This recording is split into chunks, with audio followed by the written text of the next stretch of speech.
Hey YouTube, welcome to another video from SkinnyMedic. I want to do a review on the SOF-T tourniquet or the SOF Tactical Tourniquet. I've told you guys in other videos that if you're going to spend the money on a tourniquet, make sure it's a battle-proven tourniquet, in which this one is also. This has been proven in battle to be 100% effective.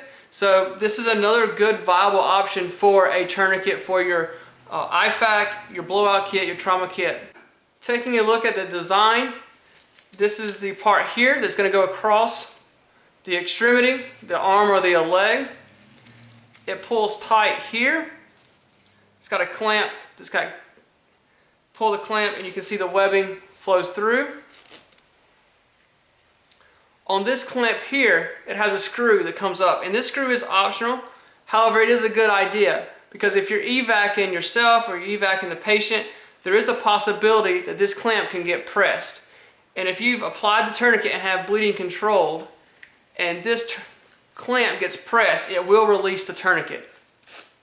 So with this screw here, if we tighten it down, then the clamp cannot be pressed. So you know that it's not going to release itself.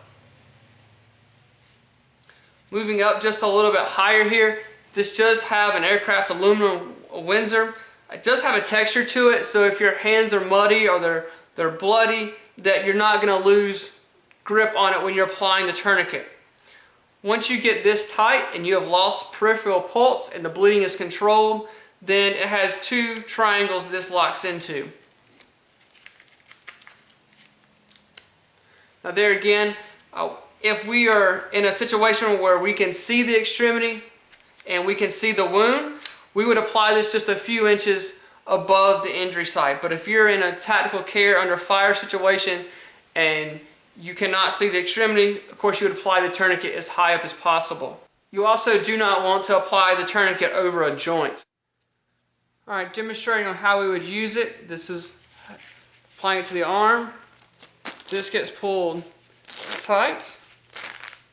And you want to pull this as tight as you can possibly get it. When you pull this section tight here, you want to pull it as tight as if you were trying to control bleeding just by pulling here. So now we got this tight.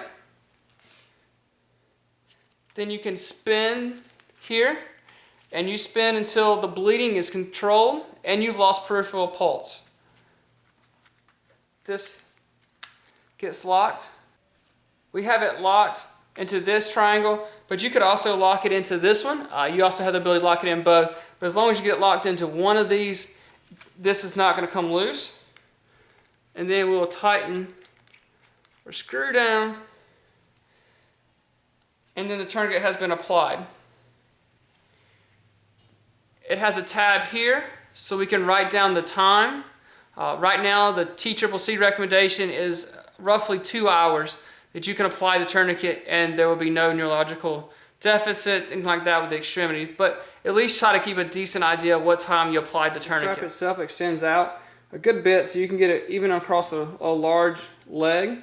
Well, it should still fit inside the hole there we've made.